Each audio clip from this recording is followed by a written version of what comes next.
Ladies and gentlemen, boys and girls, children of all ages, are you ready for the massacre? I'm sorry, for the Monday night coverage show.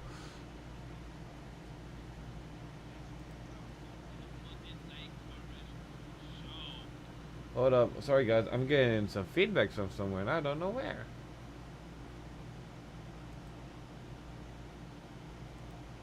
I found it. That's where I was getting the feedback from. I have myself playing in a different browser. My apologies. Technical difficulties while you do the show live. However, ladies and gentlemen, we're here to start the show for a massacre of Monday Night Raw. We had the Wyatt 6 being debuted finally after weeks of vaguely being introduced. We had Seth freaking Rollins coming back to his Monday night show. Wait, sorry. Our champion interrupted. He said, "It's not your show, my guy, no more. It's my show. If it is my guy, why don't you introduce it?" But hey, that's for a different conversation that we have later very soon. And we have the Money in the Bank qualifier matches of the women and men's. We have two triple threats. The team had a couple of theories during the matches tonight, but some of them failed. But we're gonna see and discuss about it, that what could have gone better or what actually succeeded. And we had the Judgment Day with Liv Morgan. Sometimes it sucks to be caught that wrong time and it's not what you meant to do. Or in other words, for Whawkins, why couldn't it be me? Dom, you selfish prick. But hey, we had the story of the Alpha Academy. We had Drew McIntyre saying, "I quit. I'm done with the bullshit. I'm done with you. I don't want to be here in this damn company no more."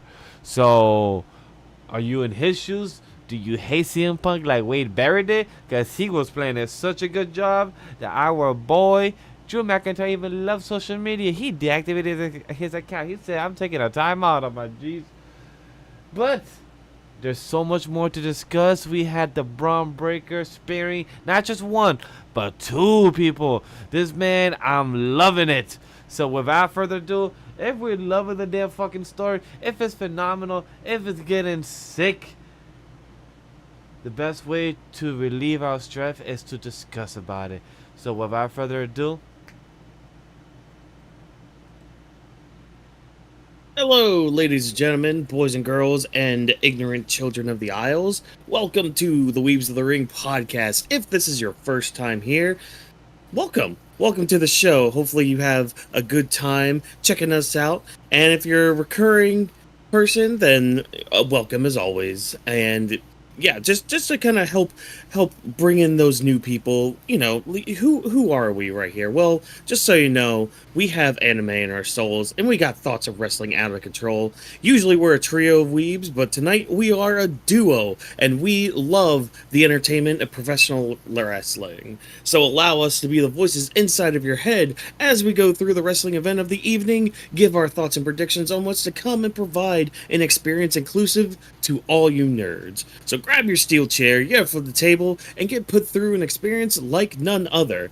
We are, of course, brought to you by Animal Studio, and this, once again, is the Weebs of the Ring podcast. I am a thirsty little boy. Let me just sip on my little drink here, but not as thirsty as Dominic Mysterio, so, you know, we're at least doing well here. But as always, I am your world champion, Whawkins here, giving you the lowdown of everything going on with the WWE. And of course, right here to my left, I am joined by the legend himself.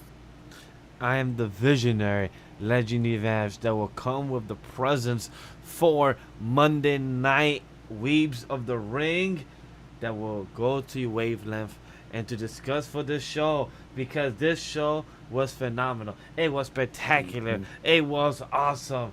It was the truth of the best show, because we didn't even have the tag team champions on tonight's show. Where were you guys? You guys were not even present. I just realized they weren't on the show at all. On the show, no. Oh my god. They were not there. Maybe they got killed on tonight's show with our boy Chad Gable, just shot in the head. Out for the remaining of the year. Who knows? I swear, Chad, he had to have gotten shot in the head. Like that. the injury he had on his head, that thing looked like a bullet wound. But we'll get more into that when we get into it. But hey, Yeah, it's been a couple days, Vash. Vash, how you doing, buddy? I know it's been a couple days since we last met up for Clash of the Castle when we had a good when time. was the last time we met up? We met up 2 days ago for Clash of the Castle, guys. Yeah. So definitely go check that out. It's not Clash of the Castle, it's Clash Ash the Castle at. That was an interesting learning experience of finding out this past weekend to know that there was a difference, and I was not aware of that. But we also did SmackDown this past weekend with Scotland. That was a great experience. So definitely check those out. We haven't reviewed a PoE in a while. So definitely, if you haven't, go like the video. We are not on any podcast feed other than YouTube and YouTube Music. That's where you can listen to the podcast version. But what you could do is definitely subscribe if you're new, like Whawkins said, because I've been reading manga as well. So catching up slowly to My Hero Academia. Tomorrow I'm gonna have like 4 hours free during work. So I'm already downloading some chapters to read. So your boy's in the process. He's in the work. So that's what I'm gonna say. That's all. All right, perfect, excellent. Well, yeah, let's kind of go right in because we're some pretty busy people, and we got some early mornings going in, and yeah, we're just gonna dive right into Raw. We had 2 headline stories tonight, and a lot of them had to deal with debuts or returns. So let's start with, of course, the big debut that we've been waiting constantly for months on end, for QR codes to random Twitch streams to like weird videos of people being kidnapped or like people tweeting weird things. We're of course talking about finally the debut of the Wyatt Six. We had Bo Dallas, Dexter Lumis, Joe Gacy, Nikki Cross, and Eric Rowan, all part of this group. They didn't unmask; they were all in mask. But I'm so happy about that. Oh, me too. Like, save the unmasking for like next week when we find out more about them. Like, I'm glad this week was just whenever it gets revealed next week, 2 weeks, 3 weeks, because as somebody who doesn't know each of these characters so well, as somebody who doesn't know them behind the mask, as somebody who grew up with the Wyatt family but was not there consistently to be very familiar, even with Daniel Bryan joining them and everything, I wasn't there during that whole run, but I am familiar with it. So just to see them in this present, and by the way, like, this is the segment for it, and I just want to say, the fucking camera, the slow with the smoke screen, with the smoke. I know the machine. I know how they did it. So just for those that are watching, I had the most smiling glare when I saw the whole type of silver tube align the wall, just shooting out all the smoke. I was like, oh, that machine, that tube is where all those smoke is coming out. Like, it kind of seems like it's blending in, and it works.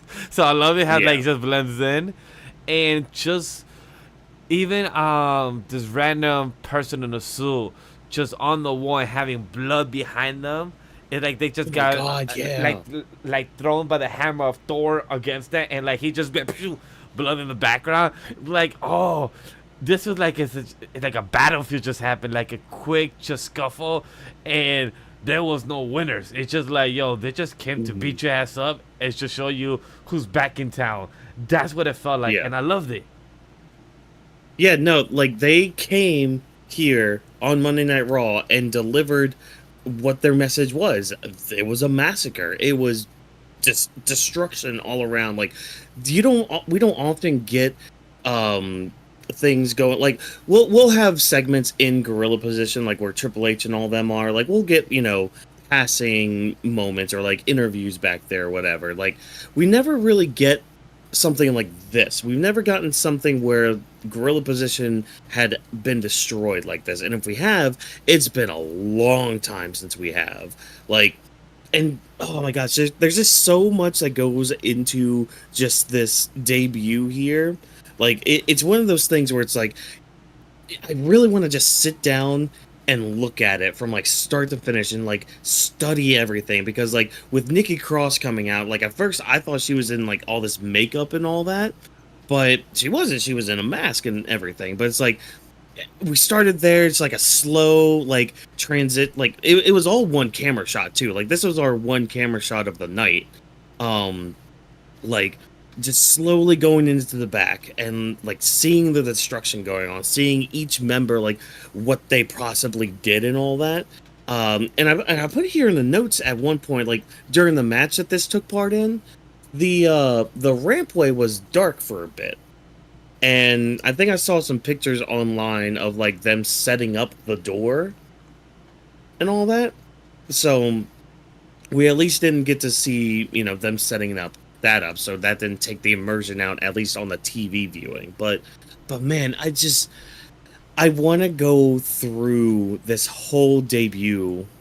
Maybe sometime this week. Maybe sometime this week. Like maybe I'll just do a random video on my YouTube channel, just talking about this, because like I really just want to like look at this and like see everything that's going on and talk about everything that's like part of this. And I love how, because there's just so much going on. like, chat, please tell us what you guys think about this whole debut, because it really happened.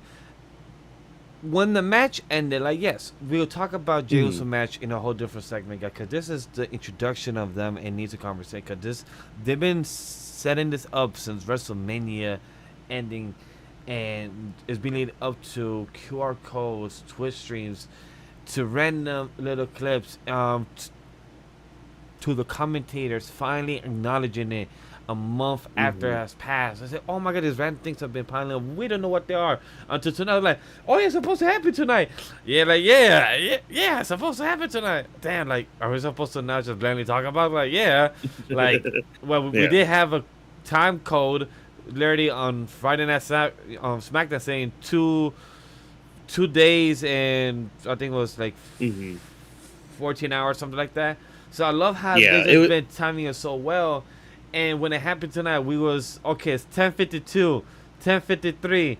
All right, this a long ass recap, like, chat in our group message, like, yo, this a long ass recap. I'm like, it's gonna take a minute. Like, they probably have to get the right, like, it shows the smoke, everything ready, the doors. So, like, it made sense. And I fuck with it. Like, I'm happy how well it came out. It's so executed. The timing of everything. Like, I just love the camera work for it. Like, it was a whole one-way shot. Imagine if this was one of this guy you guys hate, Kevin Dunn. Imagine if this was during his time. No. All those cutscenes. No. I mean, maybe he would have done something like this for this debut, but I part of me wants to doubt that just because of just ill will towards that guy. But whatever, that's besides the point. But like, oh man, so one thing I'm excited with this debut, because there were some reports coming out. I believe it was like this past weekend. It was about this faction and about like where they're going moving forward with this. And apparently, like, they're not going to be doing too much with like the supernatural stuff. Like from what reports were saying is that this is going to be a lot more grounded. It's going to be a lot more like realistic in a way. So like, you know, that's why, you know, at first when I saw Nikki Cross like crawling on the ground, I saw her face. I'm like, oh, you're in makeup. That's kind of the opposite of what the reports I was saying. But then like you notice that it's these face masks and all that, and like Rowan had a face mask, Gacy had a face mask, like they all had a face mask. So it's like, okay, these are gonna be like it's not gonna be like when what are they called, like Retribution or what was it, Retribution? No, whatever. Anyways, it was that shitty group that Mustafa Ali. I am getting names horribly wrong tonight, but that's fine. That's besides the point. The one with Zelina Vega husband as well. Like no, that's something completely different. I forgot what I want to say they were called Retribution. It was like Mustafa Ali and like Mission was part of it, but she wasn't going by Mission at that time. Anyways, that's besides the point. That's a whole different thing. It's like, I don't know. I forgot where I was going with that. Anyways, like, I'm excited to see where they're gonna go with all this, especially if they're not gonna really go in with the supernatural stuff and be more just like creepy people, being more like, okay, the presentation is I have a pig mask coming into the ring, but obviously you're gonna have to take that off to have an actual wrestling match, you know. So the presentation I think is there. Just where we're gonna go with this is where I'm curious about, because like I know in our group chat we were talking about like, oh, the Wyatt Six are going to be costing whoever in this triple threat match the match. You did you know? access, and my answer was Jay because of even Jay telling the correspondent, I think it was Kayla Braxton or it was Jackie, when he said that with the Fireflies being with him, he said it's like Bray Wyatt's with me, like it's like he's with me in spirit, and it's like, okay, if you're announcing his name, you're taking his thing, so maybe the White Six will be like, we're taking retribution, we're taking what's back hours of our fallen leader or something like that. Then they could have run with it, but then they didn't take a Jay, even though Judgment Day came in. So we did say that Jay might be losing because of somebody, but it wasn't the people we were hoping for. It was the wrong team. But then things got a bit meshy. But then Jay won. We all kind of wanted Finn to win in a way, because it feels like we kind of wanted Jay to be involved in a story that was not like a whole type of hype train. We wanted him to have like an actual story that involved in this, and this would be interesting how he could like maybe have like a other story of Daniel Bryan going with it, but instead of Daniel Bryan is Jay. That would have been interesting. But you know, change some things up, twist some things around. That would have been interesting. Like, that's what I was shooting kind of far away, like you know, 5-10 steps ahead. You know, Jay becomes the next, you know, Daniel Bryan, but instead of joining them, he actually, you know, probably changes up last minute, stuff like that. But since that ain't happened, I'm like, wait a minute. So why did they wait? Like, they could have. It was curious. Like, how did you feel about Jay not being involved in his what you wanted as well, or you know, was hoping to lead up to? I mean, I'm fine at the moment with it, because like we're not immediately throwing this group towards somebody, which, you know, when you get a new group, you don't want to like immediately throw them towards like a title picture or anything like that, like, because that's kind of where they messed up with the Fiend a little bit by putting him like in the Universal title picture. Because with the Fiend back in the day, it's like you have this monster that's basically unbeatable, and it's like, okay, let's throw a world title on him. It's like, okay, one, I kind of get it, because hey, you know, everybody deserves, you know, some sort of break with a title and all that. I get that, but the presentation of this thing, and yes, I do mean thing for the Fiend, it's like he can't be beaten, and like you've shown that he cannot be beaten. So you're gonna put a title on him, a title that he probably needs to, you know, lose and be beaten for, you know, like you kind of book yourself into a corner a little bit with that. So it's a bit of a tightrope that you have to walk with it. But that's kind of why I wanted to mention about the reports earlier about this Makes being sense. a little more grounded, you know. Yeah.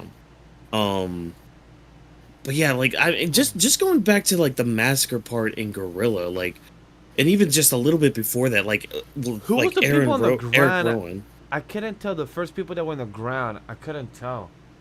So I think those were just like random security people. Okay. Yeah, because I couldn't Yeah, which tell you whether were in the face. But if you're saying they're security people, that means there are wrestlers in training because of what Triple H said. This past press conference, like, you know, you security guards make the best wrestlers. Like, you know, we have Sheamus, we have Samoa Joe. He technically could have also named MJF. Like, he could have named a couple of the people, but since he didn't, he just named the people that went like Wade Barrett. So like those certain amount of people have been doing good security guards. So those 3 security guards, we'll see you guys in the next 5 years. Yeah, you know, hopefully you guys get a contract with WWE eventually, or AEW or anywhere else, you know. Hopefully you guys do well with that and not get massacred. Yeah, no, because like I tried to study the faces and all that, see if I recognize anybody, but it was kind of dark with the lighting, so I'm like, okay, I can't really tell. So that's why like I need to go back and look like I want to study this thing, and then because especially in gorilla position, because I tried to look for Triple H back there. I'm like, okay, where are you, buddy? Like, where did they put your body? And I mean, the only person I really saw was that guy on the wall with the blood stain Yeah. on the wall. Like, With Triple H, that guy got I tried to find him destroyed. as well. I couldn't find Triple H. I tried to Yeah, find him as so well. I didn't know where he yeah, was. So. yeah, we'll just have to study a picture of it or like the video of it all. The and thing all that was that. But interesting is the camera following the smoke is like he was being told by Nikki Cross like, "Hey, follow," even though like. yeah, Who's leading the cameraman and who's telling the cameraman where to go if everyone in girdle position is knocked out? So is the cameraman supposed to be like leading themselves, or are they being told by somebody in the thing too? Like, so I'm curious to Right. know, like, is this playing in the kayfabe reality, or is this just being us, the camera is the audience, that we're just watching what's happening? Is what I'm curious to know.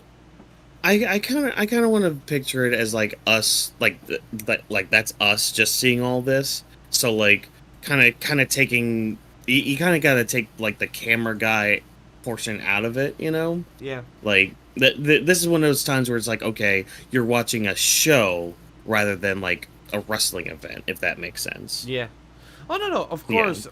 Because it was intriguing how, with the way the camera panned to Chad, it was going away, but then it said, "Nah, I'm coming closer and just see it." And the way Chad just played dead, it was just, Yeah. I love it. It just gave that, like this Raw, every hour was solid. Honestly, will say every solid hour was great of Raw. I have no complaints in a negative way. Even with the tag team matches and everything, even with the storyline of Zoey Stark and everyone else, even with Whawkins forgetting that our world tag team champions didn't even show up to work tonight. They said, "Nah, we have not enough time for you." And Whawkins have complained enough about you guys, saying that you guys are not giving entertainment value. So we cannot have you here ruin our 3-hour show and not make it 100% solid of satisfaction, because this was a solid Raw. I love how this thing ended Raw, and the ending words were, what was it? Let us in. It was either that or we're here Yeah. or something. But I just love that, yeah. just him saying and just knowing that the company already has a T-shirt, guys. Go to WWE. We're not sponsored. Go to WWE shop. They already have a shirt ready for the Wyatt the Wyatt 6. They're called Wyatt with the cross and everything, but they have on the line 6-6. It's interesting. It's interesting. Like, yeah. Whawkins said that it's like they're trying to play the run on the 3-6. Yeah, kind of like the devil kind of demon thing or whatever. But hold on, I don't want to backtrack real quick. It's not that I'm not entertained by R-Truth and the Miz. Well, mainly Babyface Miz I'm not entertained by, but that's besides the point. I just don't want them to have the tag titles. That's it. That's the only thing. I love R-Truth. He's a national treasure. Just get the tag titles off of them so we can move on with I that. I should have said he's entertained by them as champions. Yeah. Those are the I need the belts off of them. But back to these Wyatt 6 people. I'm gonna touch on Chad Gable's thing during the Alpha Academy thing, because I kind of want to mix all of that in, because there's a good story with all of that, with his like descent into heeldom and just how pissed off he's been throughout the past like month or so. Like during his whole chase for the IC title, like this moment right here is brilliant for everything that's been going on, and especially after what happened tonight. I see what you're saying. I just thought about it. Yeah. Mm-hmm. Okay. I'll say my thoughts that came to my head. Yeah. Oh yeah, yeah. Well, we'll let that simmer a little bit, but like, Uh, okay. So, I was gonna ask. I don't know if you have any very many thoughts, but I have a question to you in chat. mhm, Do you have any theories that what could go for the Wyatt Six already? Like, is there any things that you're hoping for? It don't have to be theories of story wise. Is there anything that you could hope for in this new reiteration of the Wyatt Six, Wyatt family, the mhm, Fiend, and everything in the supernatural, that it could be more grounded and everything from what you spoke about? Because I don't have too many thoughts, so I cannot add to what things yeah. that I don't know about or have more prior experience of.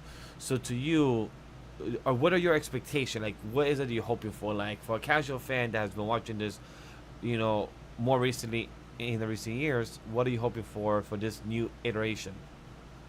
Mhm. Well, before I answer your question, thank you, Drop, for updating the thumbnail for us. I He is not appreciate that. joining us tonight because he's got an early morning as well, and he enjoys his sleep, unlike me and Vash, who like to torture ourselves with We here though. the lack of sleep.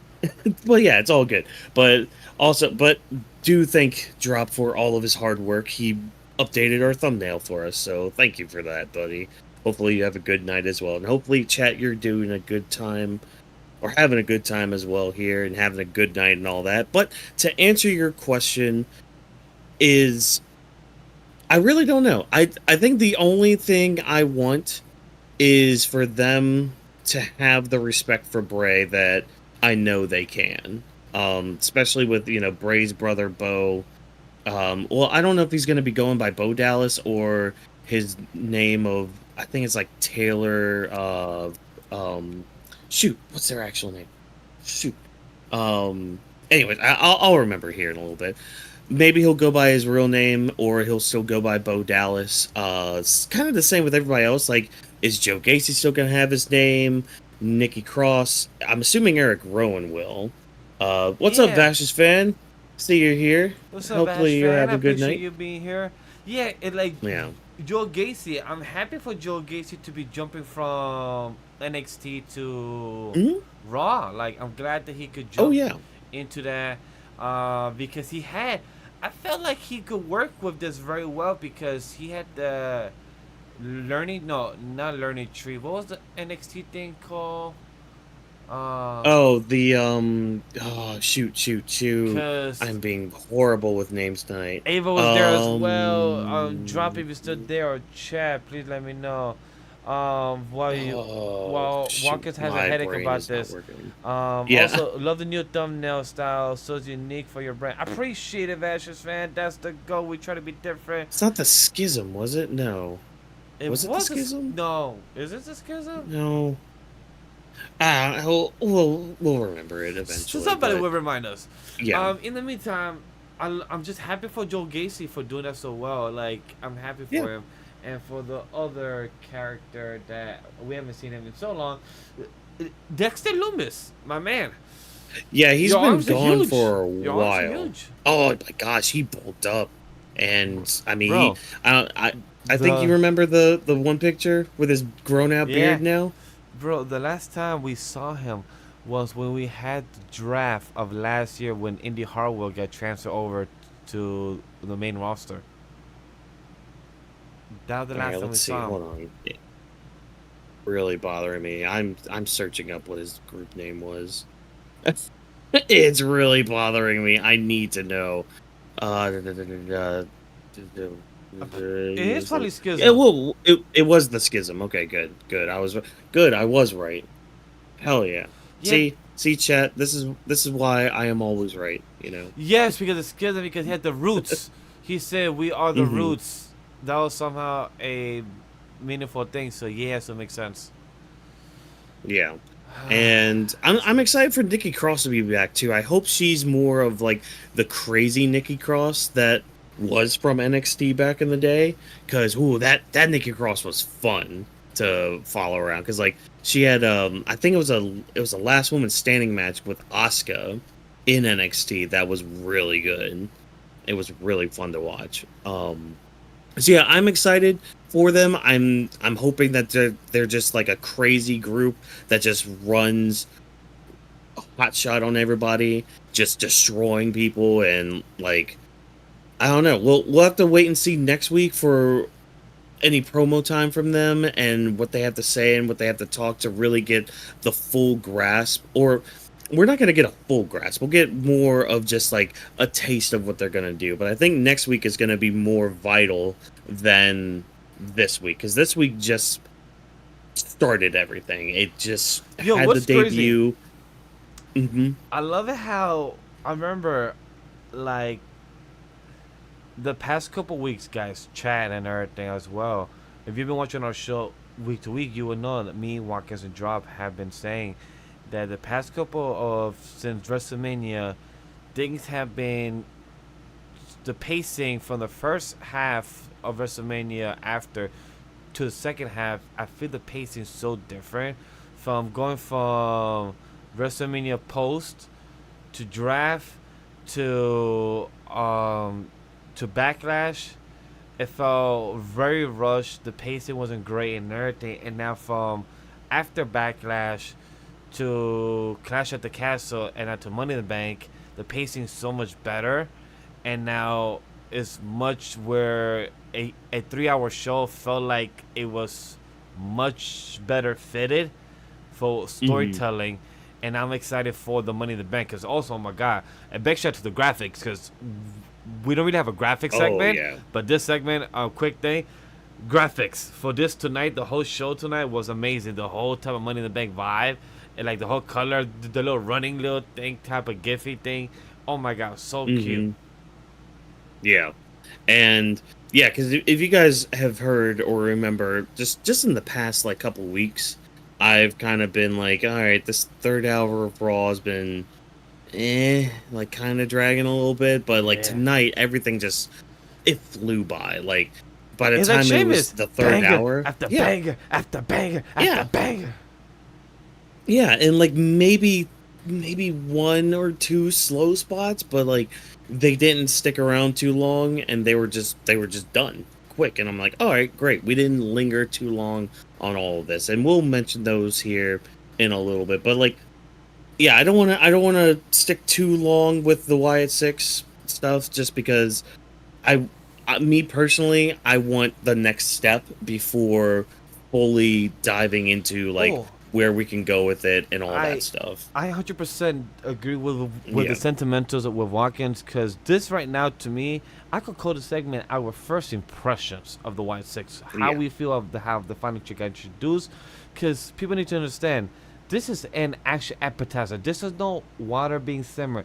This is a appetizer going to Applebee's or Fridays, and you get a little nice onion rings, some type of mozzarella sticks, little nice appetizer. Oh, see, we haven't even gotten to the appetizer yet. This is more of like, we've finally decided what restaurant we're going to. Oh, okay, my apologies. I jumped. No, you're fine. We chose the restaurant because like this is something I'm happy about, that we finally got an impression. It was good. I'll savor. Oh yeah, same here. Like again, we just got to the restaurant. Next week we're gonna see the menu, and once we see the menu, then we can kind of figure out, okay, this is what I want to eat. This is what I could. Oh, this is what I could snack on. All right. Oh, wait, hold on. You guys have drinks here? Excuse me. I can get crunk here at this Applebee's. All right, bet. Let's do that then. So we'll have to just wait and see with that. But from debuts going on, we also had a very, very surprising turn. One that nobody was expecting. Thank God. Seth freaking Rollins, the visionary, just shows up. The visionary. But like, I shit you not, I scared Sydney with the pop I had. Like, they did the whole intro thing, the whole recap from Clash. I'm like, all right, cool, all right. Who's gonna start Monday Night Raw this week? And literally, I was looking this way, because my computer was like over here. I'm like, all right, let me just get the notes ready. And then all of a sudden, down, I'm like, what? And I just scared Sydney again. Come here, girl. I didn't mean to scare you again. Like, nah, it was crazy. I was not expecting Seth to come back. And we even had Michael Cole directing the choir just on commentary. It was so great. I loved it. And in sync with Pat McAfee as well. Like they're both going dun dun dun. I just love it. Is because Whawkins, guess what? We had the same reaction. But the good thing is I didn't scare nobody. But what did happen, I was told I was taking too long to go to make the right. So I was like, hey, you're being distracted. I'm like, but it's Seth freaking Rollins on tonight. It's called my homework. Hold up, I'll be there. Because Chad, I was in mid process doing work, the streaming, things that we do behind the scenes that we gotta go, prepare for the show tonight. I look on the right because right here is where I'm watching Raw legally and everything. So I'm like looking right, crossover, look straight. Okay, cool. Recap, boom, scream. I'm like, oh fucking shit, Seth freaking Rollins. I got fucking excited. I was like, fuck. Yeah. And just him coming up with that suit and outfit, and also I was so happy to see him walking and looking comfortable. He was bending those damn knees every single time he had the chest. He's like, crack that. Let's go. Bending down. I feel good. They're moving nice. They're moving nice. No weird crackings going on. All right. And plus, dude, the hat. The hat. Oh, the hat was amazing. This man was feeling himself. He was feeling himself in the best way possible, and I'm so glad he came out white outfit. It's like, it's kind of like he was getting remarried back to Raw. He's like, I signed my contract, bitches. I'm back. I'm here. Back to my show. I'm like, yo, you're not even the champion, and you're going to still say Monday Night Raw, Rollins and everything. I'm like, okay, fuck this. I missed this. Shit, you're the champion. Exactly. Thank you for doing this again. Because, like, it's nice to hear the show being introduced. And also, just like Oblivion here pointed out, which is something I loved too about all this. Agreed. There were no leaks. There was no news about all this. And it was a surprise. And I'm blessed, and thank you for that. Thank you, Oblivion, for saying it, because we always want to say as well. Because I said it in the group chat. So happy that he wasn't even spoiled or even sneak peek about being backstage or anything like that. He was just probably came in at 7:50, where Cole not being seen by anybody, and I'm so happy about it because it was a good surprise. The whole timeline, the team we were all excited for. So, but which WWE's been doing really good lately with like the surprise entrance with things. So like, because we got that with CM Punk back in November. With that, I mean, people were speculating about it, but like nobody had any news about it. There were no leaks about it until like 5 minutes before Punk came out. I'm happy they've been learning from Marvel. That's one thing I'm happy they've been learning, because Marvel was always very bad at everything being leaked from them, script wise, story wise, and everything. But they've gotten much better over the years. Not like Star Wars. That's a whole different conversation. But when it comes to wrestling, news report leaks. You have like 500, 600 people in a company. Things are gonna get out, and people are gonna leak stories to get an extra paycheck. Things are gonna happen. But when it's things like this, you get them for the more of the entertainment aspect. It's more worth it, and I love that. It gives it more gravitas, story to it. Yeah, so take notes, Tom Holland. Don't leak your shit. Don't do that. But yeah, so what? Go ahead. Nah, I was gonna do the same thing you was gonna do. Transition.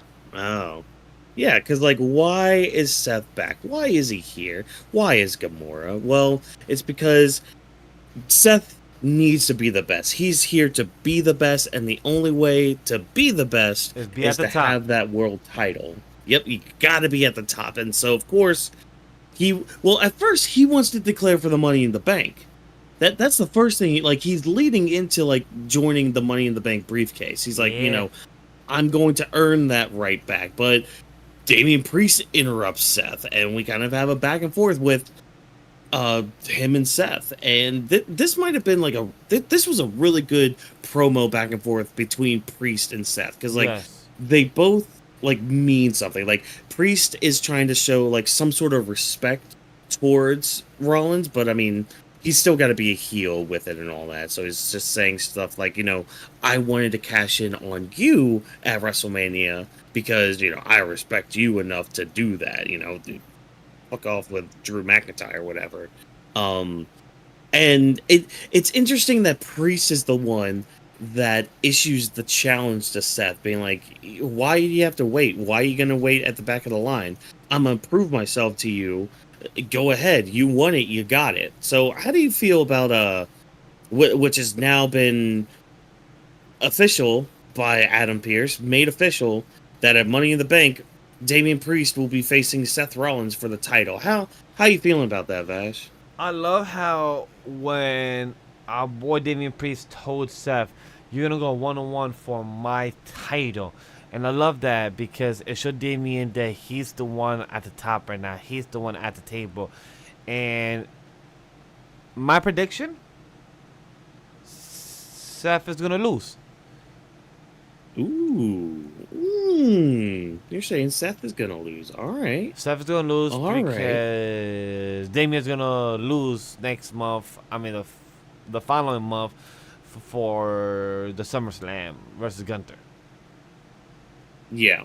I am in total agreement with you, and it seems like our chat is as well. Like Oblivion just saying, like, it makes sense that Rollins is getting his rematch right now. That is true, yeah. Yeah, he lost, because he lost his title at WrestleMania, and then he had to go off to get healed up from his injury. So, like, this is exactly where I thought Seth would be and where he would go when he came back. Like, immediately just back into that main title picture. And kind of like what you said right there, I don't see him picking up the title right now.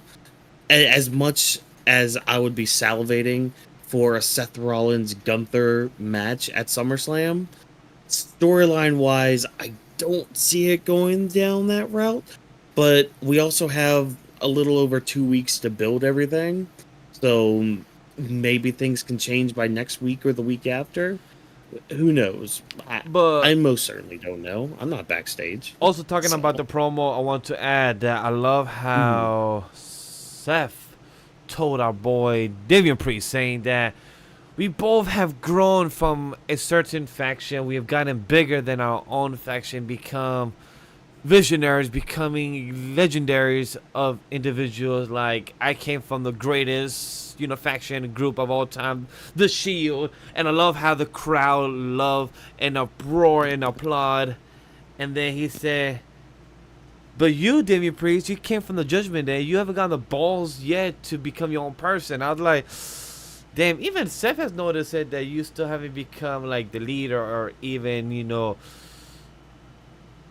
taking upright your own path. So even Seth was telling in front of your face, like, hey, you can't even walk the walk, even if you say you could do the talk and talk.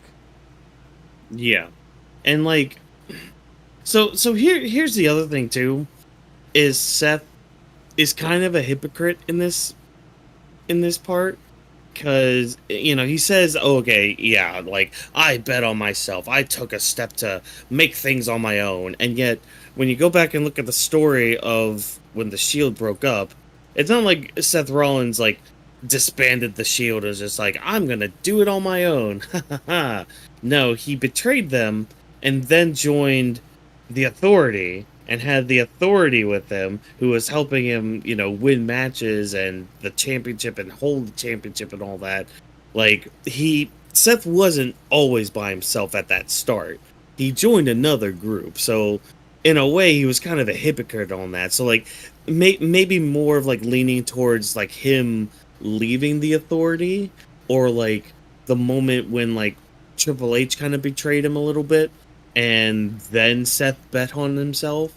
So he could still lean into that part of his history as well. But like, I don't know, I just found it funny that he mentioned the Shield in that aspect. And it's just like, wait, but you joined a group. I mean, hey, that's fine, whatever, cool, neat, awesome, but I do like how they have this similar story. And again, this is the story we're going to be going with, is this, like, they both walked similar paths, who's more in the right now. And I like how Damien too is just like, when you first won that title, I was your first defense, but that was a whole different me. That was a me from like a year ago. This is a me now. This is a me that's leveled up with this world heavyweight title. Like, you haven't faced this kind of me yet. I hope you're ready for it, and I hope Seth Rollins is ready for it, because he has a little over 2 weeks to be ready for it. I am excited for this. It's an opportunity to show with Damien, because even Michael Cole again said it tonight. He's saying that Damien doesn't even like being called a transitional champion. No shit. Nobody will like being called transitional champion. It will grind my gears, like Peter Griffin would say. Hell nah. So I'm happy for Damien to get this opportunity and show the audience more why he's a champion. He's a fighting champion. He doesn't need a full story to get the viewers' attention. Just show what you got, Damien, and do the talk to talk. Be the leader, and hopefully Finn, if he wins the Money in the Bank, he doesn't catch in you. Yeah, which they kind of teased a little bit tonight, but we'll have to get on that road when we cross it. If Finn is even in the match, which we'll get to here in just a second. But I mean, overall, I'm excited for this match. I'm excited for this story that we're going to be doing. I'm going to be curious how Damian Priest beats Seth Rollins, whether it's clean, whether it's with help from anybody. I'm looking forward to it. But for our weekly stories, there's going to be for our next 2 weeks. Our first one up is from the Money in the Bank. And what is it, Whawkins? Oh, yeah. We had some qualifying matches going on.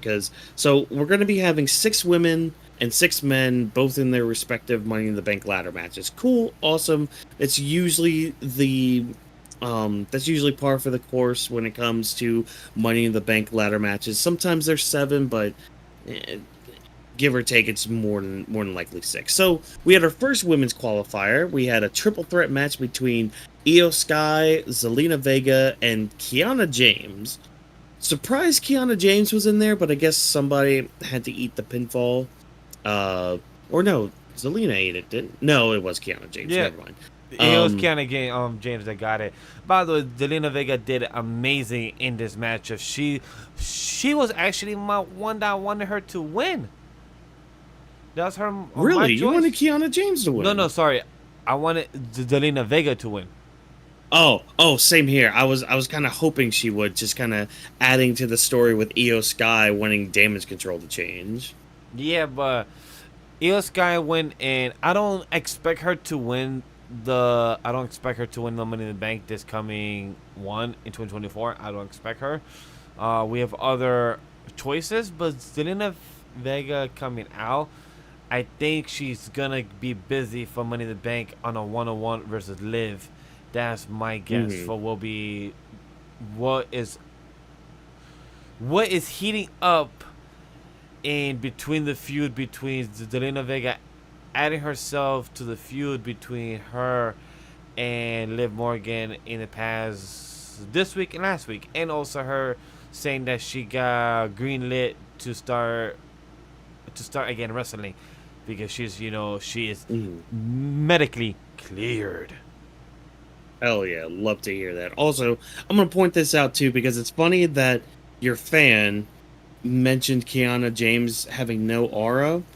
And it's funny because in my notes here that I'm looking at from the show, I literally ran it down. I'm like, all right, look at the hockey emanating from Io. And then there's Kiana James with no hockey. Yeah, it was weird. It was weird just to have Io come out, great pop, great hype. Zelina Vega comes out, great music, great attire. And then Kiana James, no pop, but then the commentary, like, she's a great business class, great entrepreneur, blah, blah. I'm like, I think she fell off in the main roster too quick.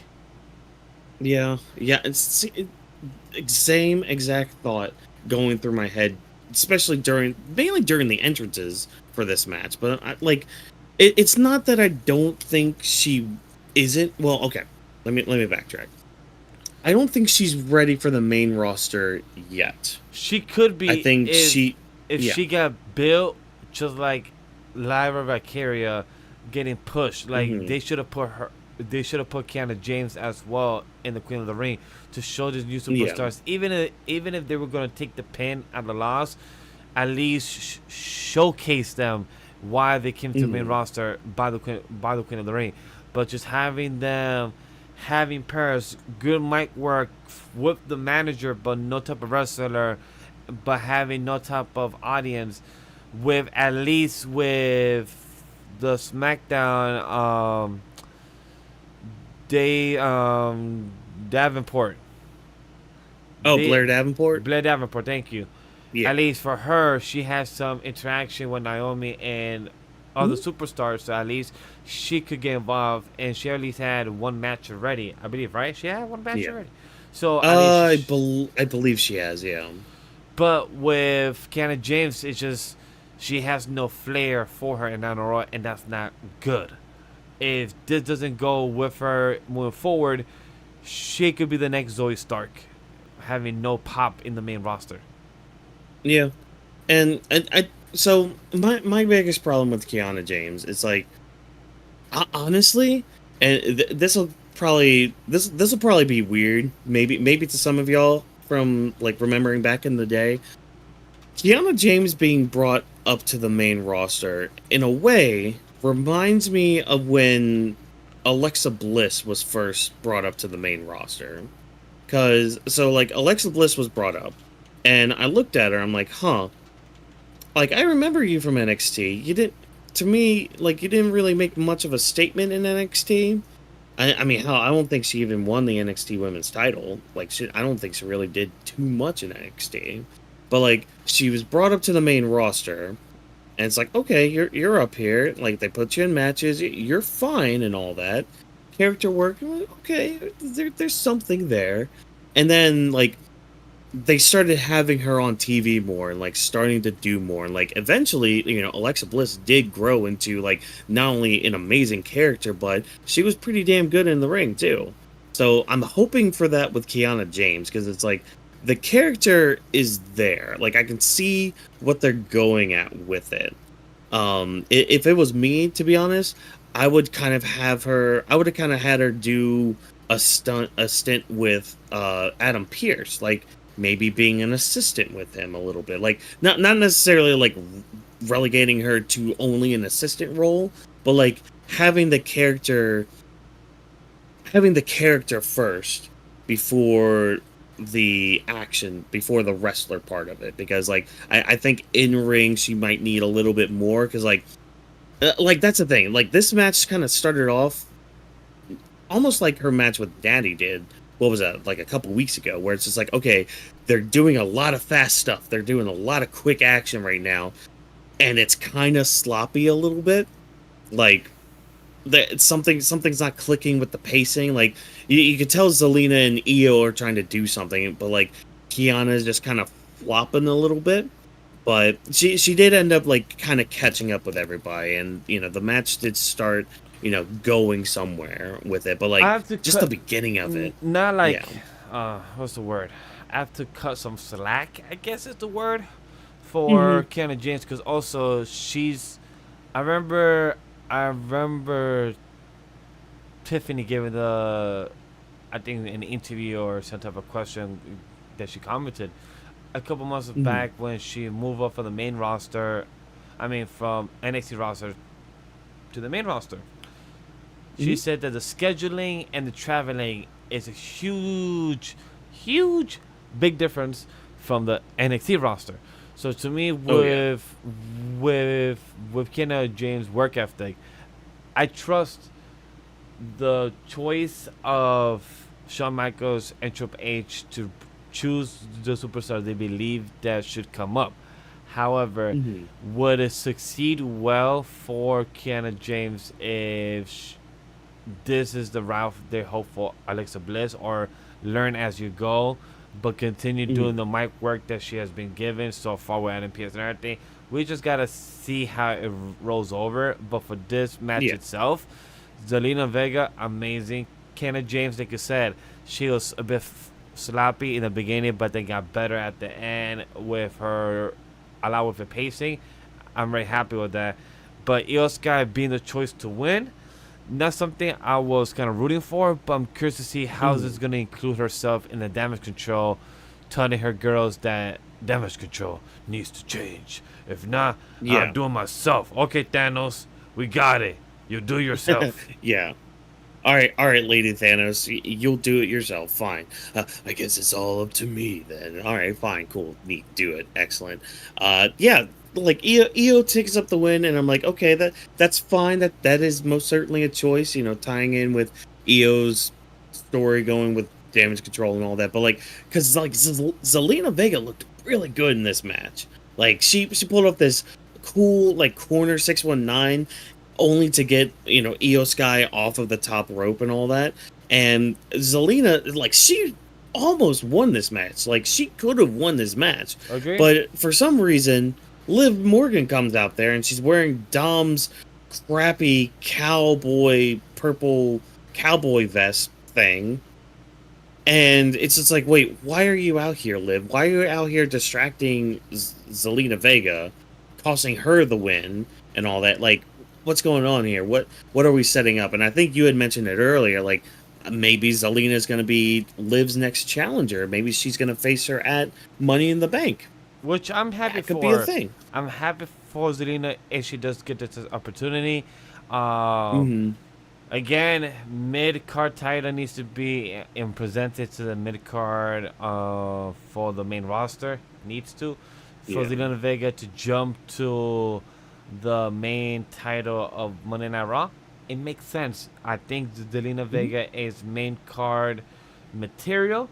She needs to get booked well. She had the whole theme of the Chanka. She had a great opportunity with last year at the Backlash versus France. Puerto Rico. The match with Rio was supposed to go a lot shorter, but went longer because they saw the big pop for Zelina. So I'm hoping that they continue doing this with Zelina down the road, and we got this opportunity. Now let's move forward. Zelina, you got this. You will succeed in your role. Yep, exactly. You might not win, but you will put up a good match though.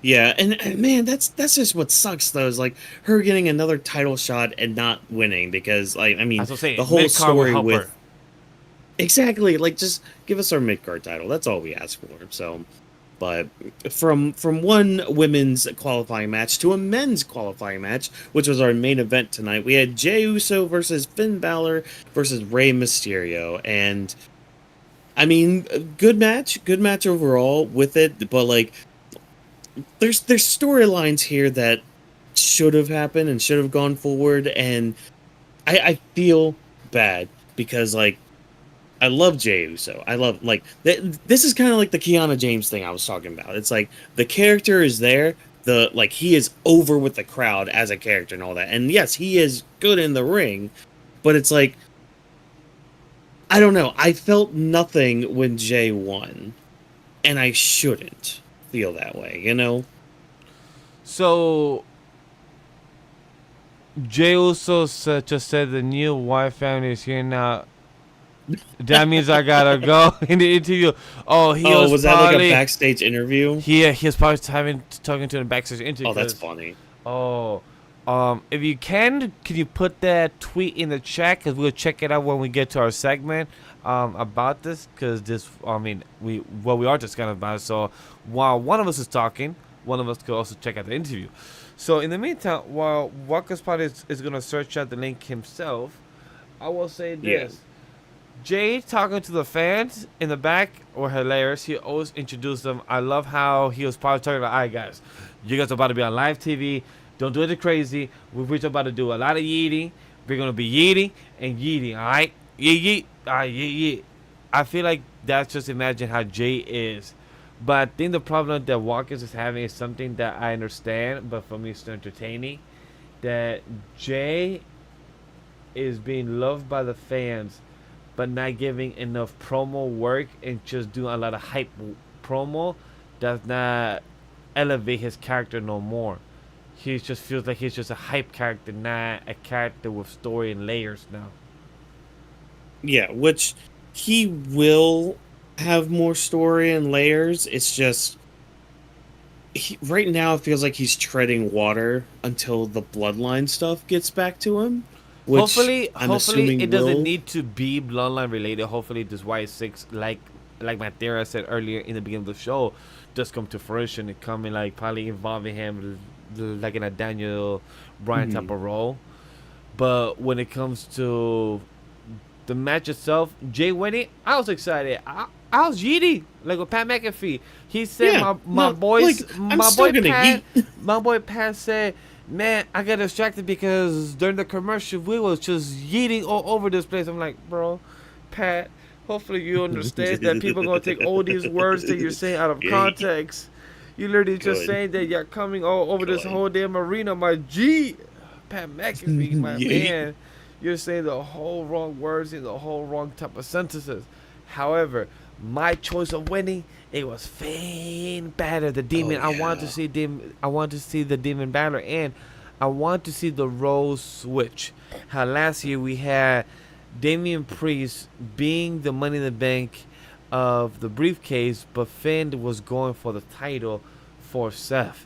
And while he was going Hmm. for the title, Seth said, hey, papi, when you win the title, we go for, of course, I'm gonna go for Roman Reigns. You know, we're gonna run the whole WWE.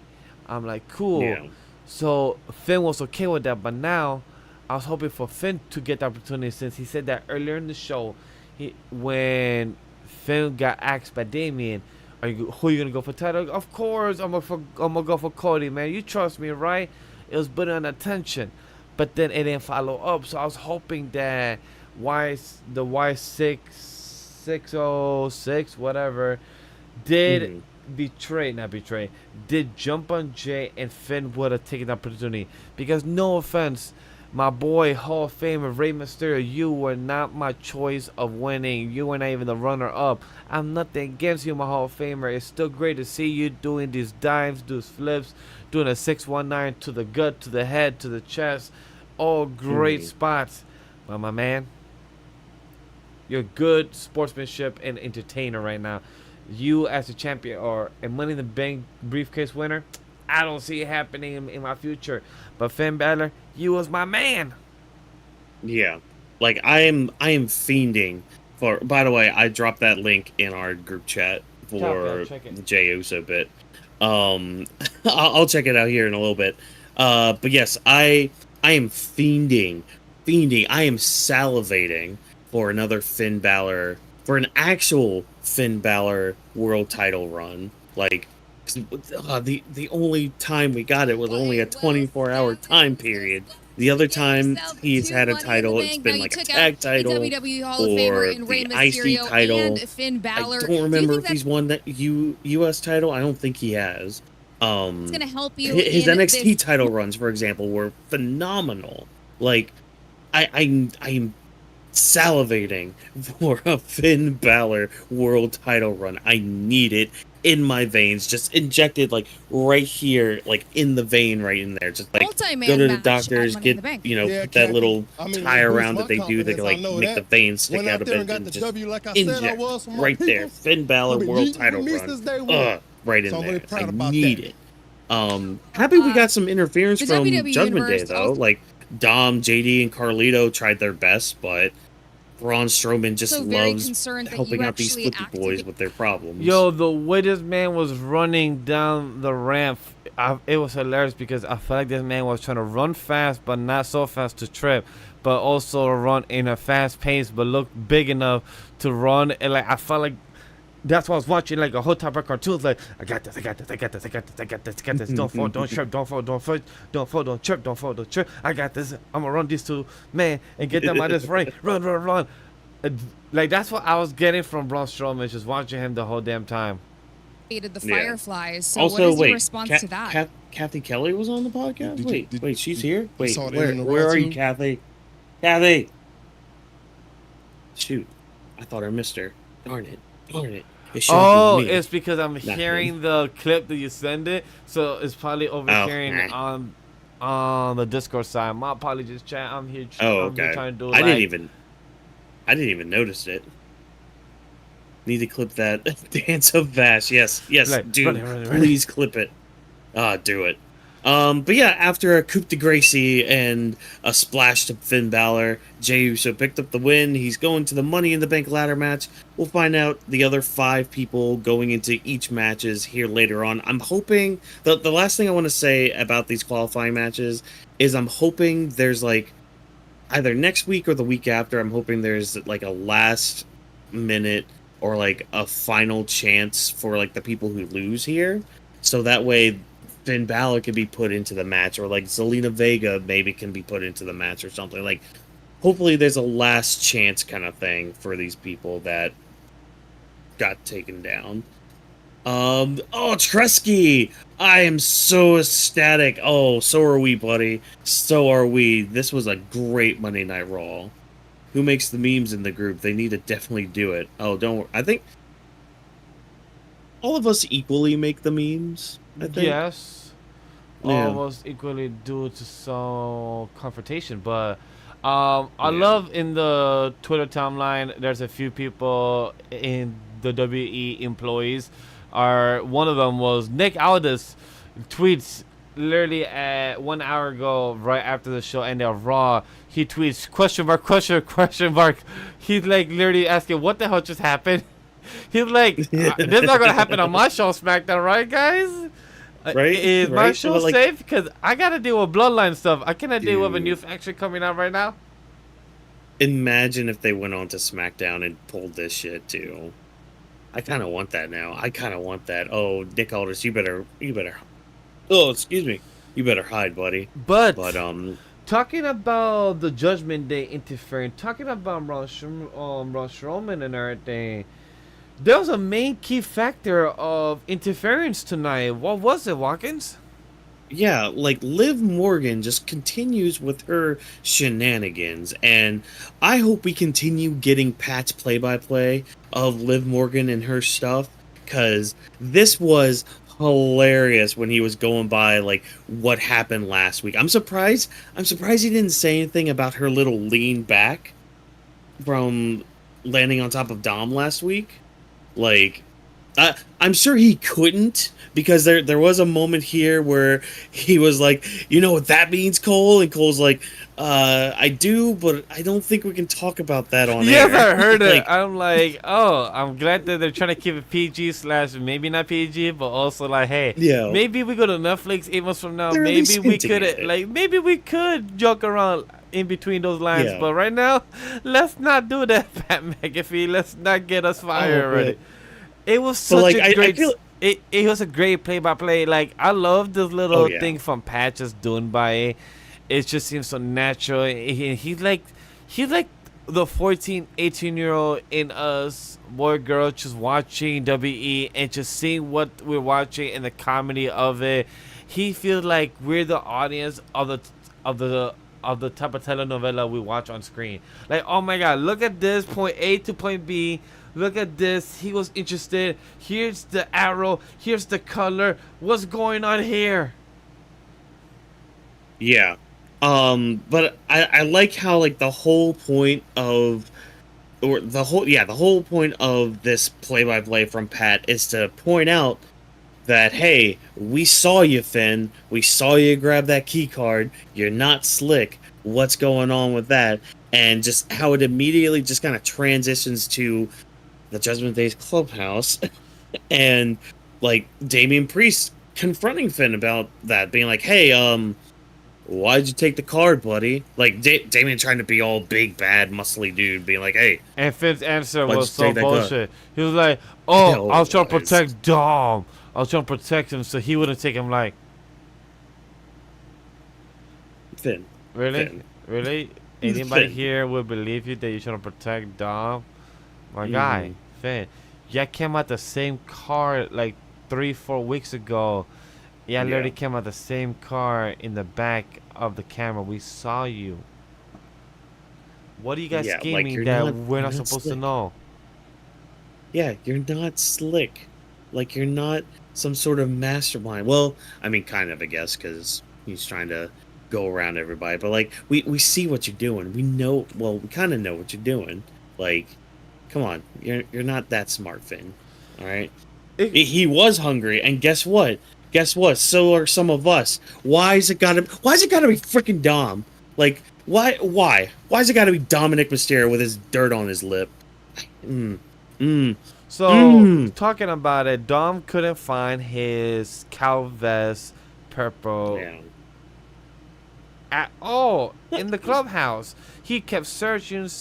Damien said, "What's wrong?" Like, yo, guys, I couldn't find it. And guess what? It was being worn by Liv Morgan. And later on of the night, Liv Morgan was in the back while Dominic was still trying to find it. Going to corner to room.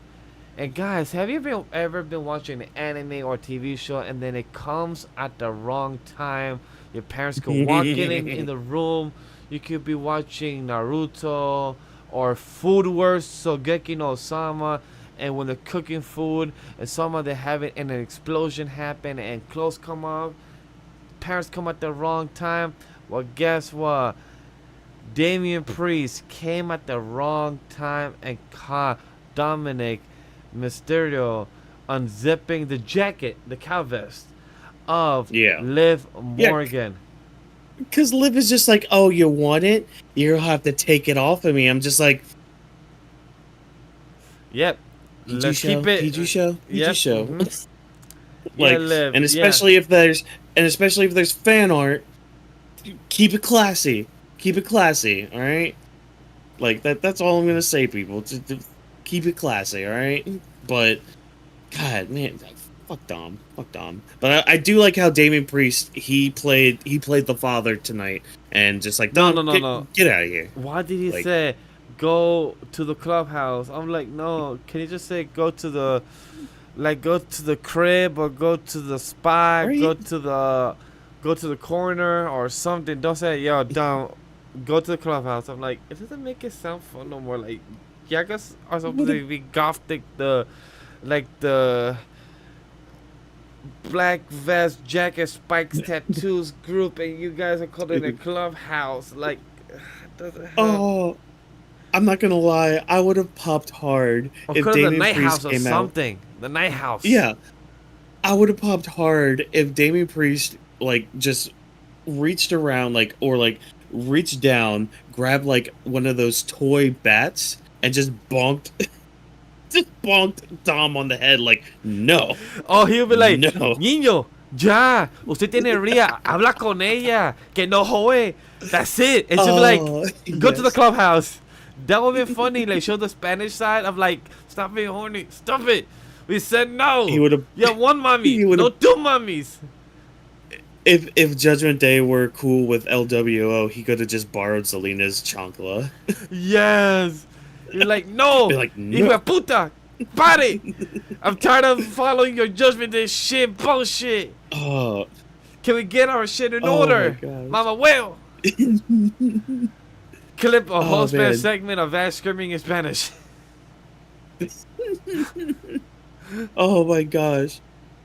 Now before all that, Carlito did have a match with Dragon Lee because, hey, we can't have anything with the Judgment Day that doesn't involve Rey Mysterio in some way, shape, or form. So Carlito had to deal with Dragon Lee because, hey, Dragon Lee still hates the fact that Carlito took him out for WrestleMania and all that bullshit. And, of course, shenanigans happened. This was actually a really good match. Carlito playing the powerhouse, but... Man, that's still weird for me to say, but whatever, that's besides the point. But Dragon Lee was showing out a little bit. He had this one, what was it? It was this Hurricane Rana that he did, he brought Carlito outside of the ring. But, it's always just impressive whenever they do a move where they seamlessly jump over the top rope to somebody that's outside of the ring, or just right outside, on the apron and all that. I don't know, it's just always impressive when they do a move like that. But man, if this match was given just a little bit more time, maybe less interference, this would have been a really good match. Even more so than it already was. But yeah, I mean, Liv interfered again in this match. She got attacked by Zelina Vega, kind of continuing that story a little bit. And I mean, LWO and Judgment Day are still going to be feuding for a bit, thanks to Carlito. And I mean, I really don't have much more to say on that. It's just I want LWO to actually start winning here eventually. So my thoughts about this is not much. Is great match. Didn't care for it, but great entertaining aspect between two lucha wrestlers. Like it was, like I said, it was interesting. It was interesting to see Carlitos play the powerhouse role, even though he was always like a lucha libre type of style. But then he's now more of the Judgment Day, so he probably has to change his style to look more of the big guy, and also probably because he's older of age, he probably is not athletic as he used to. So it could be the many variables in that aspect. But for Dragon Lee, it sucks that he had to take the L, right? He did lose, right? Yeah, Dragon Lee lost in this match. It which sucks. Which sucks because I wanted Dragon Lee to take the win because he hasn't had a win. But I'm glad they continue the story of WrestleMania, even though it's like 2 months later. But I love how it's playing the continuity aspect between, even though it's WrestleMania, these wrestlers are not forgetting it back in the stab. Like, you stab me in the back. I'm not going to forget that. I have a grudge on you, bitch. Yeah. Hey, we're back in the main roster, you and me on Raw. I'm going to come and get your ass. So I love that. Yeah, exactly. And like that's the thing. I want LWO to actually win. You know, like stack up some wins, guys. Like actually help each other out a little bit. You know, like finally Ray and Joaquin Wilde was actually out there for Dragon Lee and with him to kind of even the odds a little bit. But like, why weren't you guys doing that more often, I guess? Or like, why didn't you guys come out when Ray was getting attacked during his match? Why did it have to be Braun Strowman of all people again? I think that's when it comes to booking or writing, like you don't know what to do with your extra side characters, because if you include them in the ring or on the outside, now you have to involve them because you don't want them to just feel like a standing type of pawn piece without being used. So that's how I see it. Like when it comes to, the big stories like Naruto, One Piece, again, everybody, we all call Weebs of the Ring. So we're not just a wrestling show. We're going to give our anime type of references. So when it comes to Naruto, One Piece, you have all these characters in a fight. That's why when it comes to One Piece, sometimes some of our characters have to depart and have their own side quests, because if we have them involved in the same story, they have to be involved and not just feel like they're just watching this whole fight happen and not being part of it or jumping in. So it makes you question, like, why are we not seeing Zoro or, Sanji doing this when they're right here nearby, instead of having Zoro being lost or, Sanji, saving Nami Robin, something else. So it makes sense why other characters got involved. That's an example of why I feel like the WBO has have their flaws when their extra side characters are there but not being used, or when they're not being there, they could have been used much better. So it kind of has the hard balance. So that's why I feel like you and myself and some of the audience have not cared for the LWO storyline, because they've been very inconsistent with the characters, and to show us, to the audience, to actually care for them in the first place. Yeah. Like that's the thing. It's just like, oh, LWO's out here, and I find myself just lacking any sort of care or investment in their story. It's just they're just there, like, okay, cool. They'll do the flippy stuff that I will pop for, but and especially somebody like Dragon Lee, who could be doing really great stuff in the mid card, and yet he's stuck in the lower mid card with LWO. Just, I don't want to say he's jobbing out, but he's not winning matches, and he's losing those matches fairly easily, which I agree. Sucks. And it sucks because I feel like he was great when he came out with NXT. He had a great introduction last year of the whole Dragon Lee aspect. The dragon type of entrance coming out with him. So like that was always interesting. Just it sucks to see it fall short. Yeah. So, we've been talking a lot about interferences and all that, but there was one huge one that happened just this past weekend that we had talked about during our Clash of the Castle post-show shenanigans talk that we had.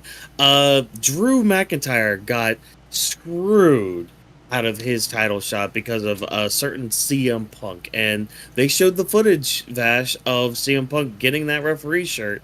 They showed it. They showed who gave it to him, and they showed like how quick he went out there with it. But yeah, Drew's out here. He's mad, and he just quits. He says he can't do this anymore. Screw this company. I quit. And I like how Lil Fettuccine in our chat, this is why I kind of moved this segment up a little bit. And I think you also answered his question too, so I guess I'll answer it. Is Drew going to be on SmackDown this Friday? Yes. So that was my theory. They've been hyping up Chicago. Chicago's gonna be an interesting 2-hour packed show. We're gonna have guys. Yeah. We have the Bloodline, Cody, KO, Randy. We have CM Punk appearing. Drew's definitely gonna appear that night as well. We have the storyline of DIY and other stuff. We have Austin Theory and everything going on with the Tag Team Championship that night. So Friday Night SmackDown is gonna be cooking, and the Money in the Bank qualifying match as well. So those are going to be cooking very fast-paced in a 2-hour show. But for Drew to appear this Friday, I 100% agree. He's going to appear because there's no way he's quitting. And even Whawkins brought up, even the timeline brought up, for him to say that, it doesn't hold any value when his contract ended the week after WrestleMania. And then there was a whole promo by The Rock saying that he resigned, he's at the wrestle of his wife, he got the new contract, he signed it. They made a whole promo scene over the weekend and on the Monday Night Raw as well.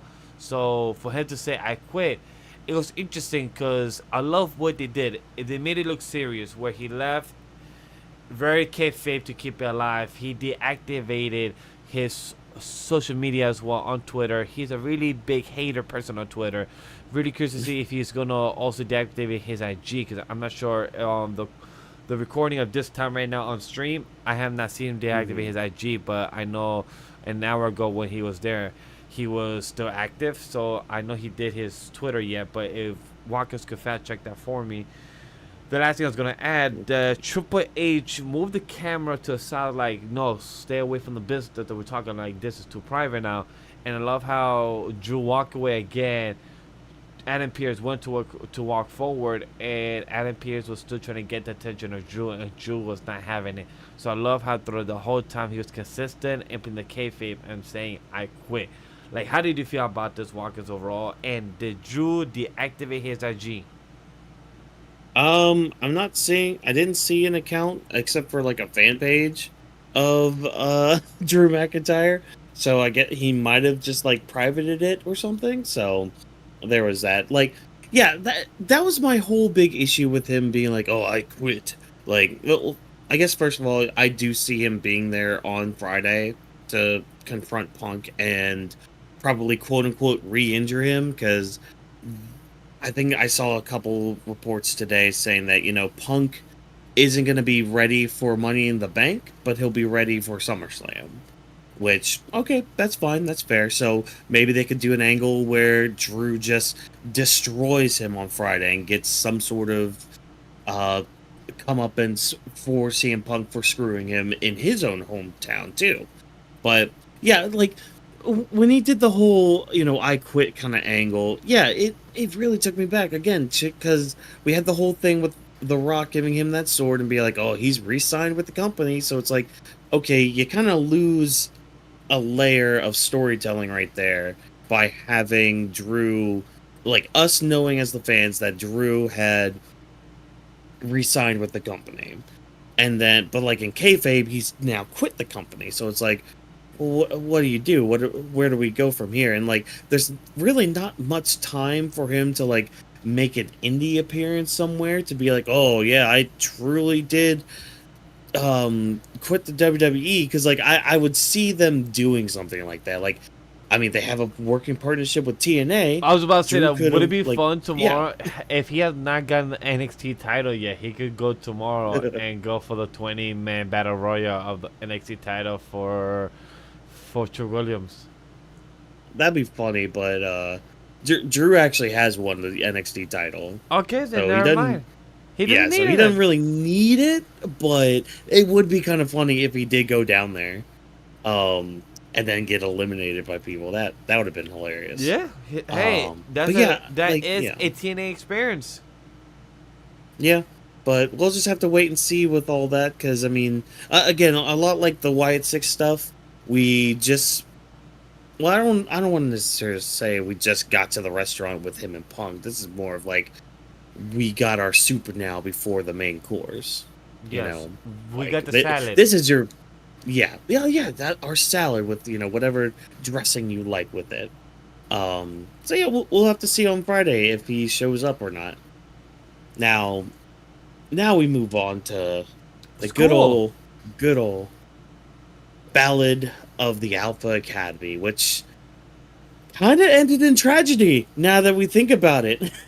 Because Chad Gable may be dead.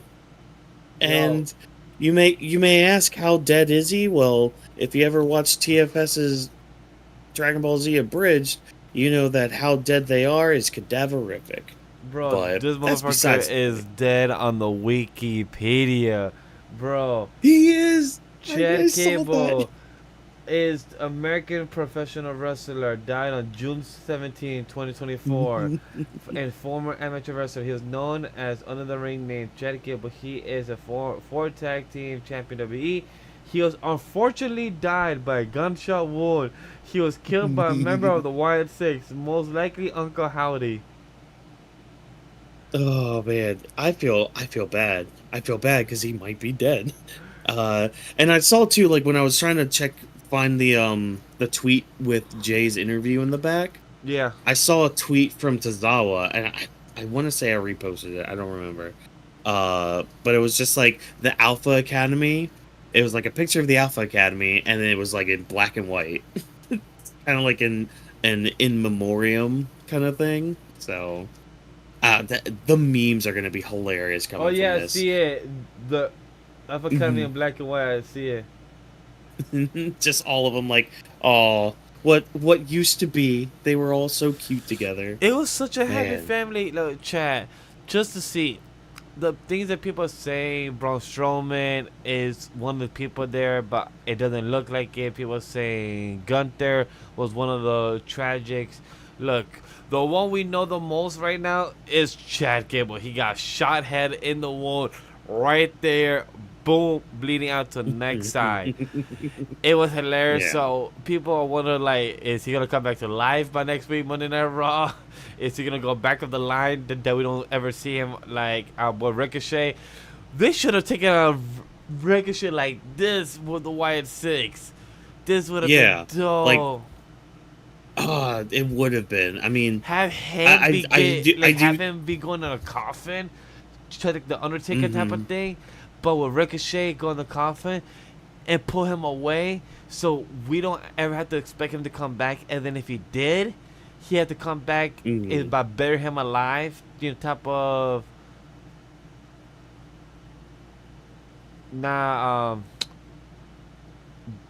dead alive. No, what's the word? Of the stipulation. That's what I was looking for. Of the stipulation. Which one? The From the one back in the day with Kane and Undertaker. You're talking about Buried Alive match or something. Yes. I gotcha. I see. Okay. Yeah, I mean, that would have been cool if Ricochet went out this way, but I mean, I personally like how he went out because it helped Braun Breaker a lot too. But yeah, it would have been sick if he went out during this segment. But so we've mentioned how Chad Gable's night ended, but let's backtrack a little bit. Let's talk about how his night began. So, like, earlier in the day, we see that he goes into Adam Pearce's office and he's demanding a rematch because, hey, Little Bo Peep, this disappointment, and Mr. Always taking off didn't really help him win that IC title match. But he has which a perfect he opponent wants a for tonight, rematch. though. Yeah, a perfect opponent in Braun Strowman, which I I laughed so hard when this happened. I was like, wait, they could have done Braun Breaker, and I would have been like, all right, that would have been fun because hey, Same. Braun could probably murderize him, I was but I was hoping for either him mm, or Braun Breaker or Omos. We haven't seen Omos in a while as oh, well. this would have been great. That would have been a good shout. Ah, So man, good but I'm options here. glad it was Braun Strowman. But then he has What's a up? match next week with Braun Strowman and with Bronson Reed for his qualifying match Yeah. of Money in the Bank. But then that's an interesting I match guess he's when not gonna make it. he's not gonna make it. It is gonna be Yeah. a Braun Strowman versus Bronson Reed, 100%. So I'm really curious to see how they're gonna lead that up to. But we have the Braun Strowman versus Chad Gable. Chad Gable reaction when Braun Strowman came out was priceless, He and was. He's just like, oh shit. the way Braun Strowman won the match was hilarious because it was Hmm. unexpected for Chad Gable to react like that, and it was rightfully Hmm. so because for him it was enough is enough in a way, and Yeah. he couldn't take away the bullshit from the failure of others that he didn't want to take accountability for himself though. Yeah. And I mean, even Strowman during the match, like he's yelling at the Alpha Academy, like to leave Gable, that he hates bullies and all that stuff. Which, all right, good on you, Braun. You know, even though you've been known to kind of bully in kayfabe, you know, you've been known to bully people and all that stuff. But like, Braun Strowman is just so much fun to watch. I mean, he tossed Tozawa into Chad, which was hilarious.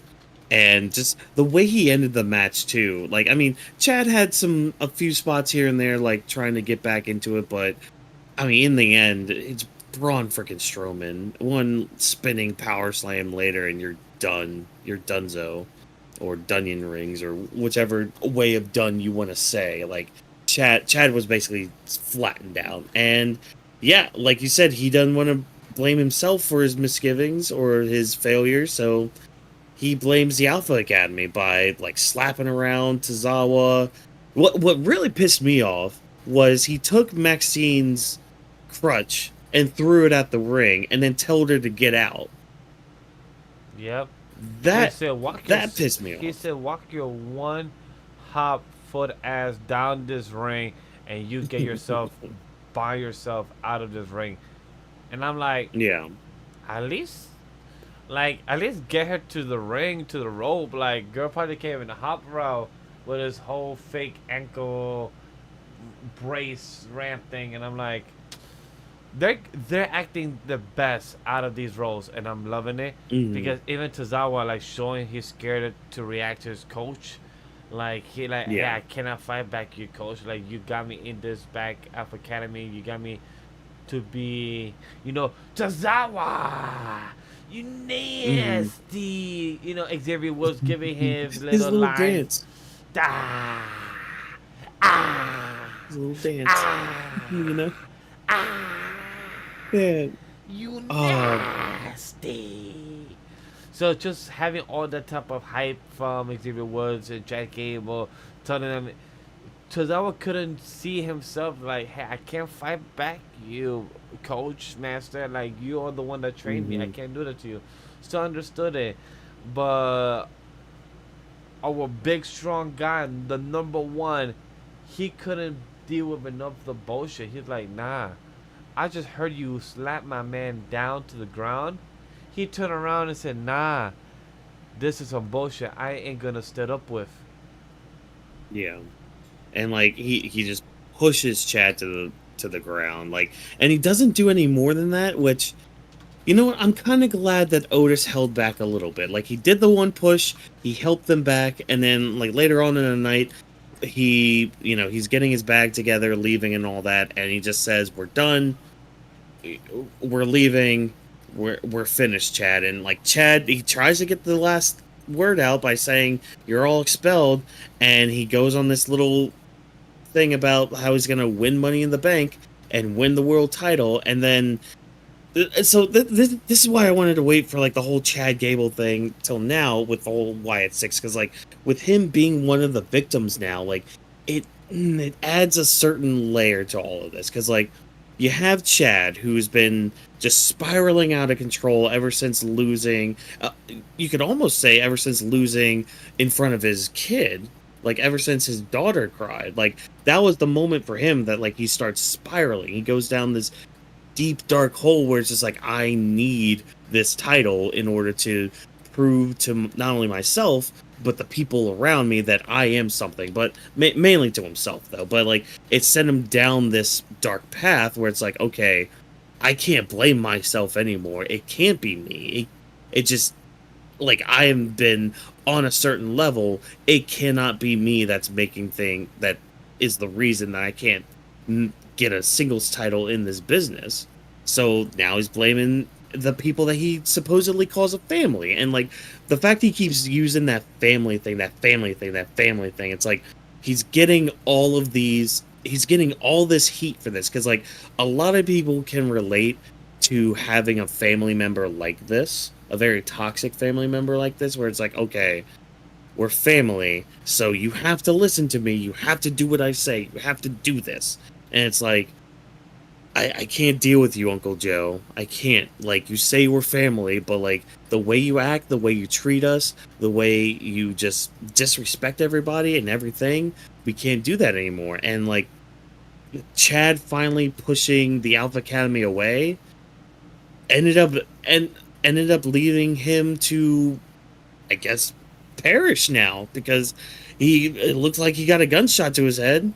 Like, I feel like he could be reborn with the Creed brothers. Mm-hmm. I feel like this would be a good opportunity to be like reborn with the Creed brothers in that type of sense. Yeah, it's just like, and I mean, you know, everybody's been calling, you know, the whole Creed brother faction and all that stuff like that, and that's the thing. It's just like, you know, that'll be the future here soon. But it's like this added extra layer to everything, where it's just like, what if Alpha Academy was still there with him that night?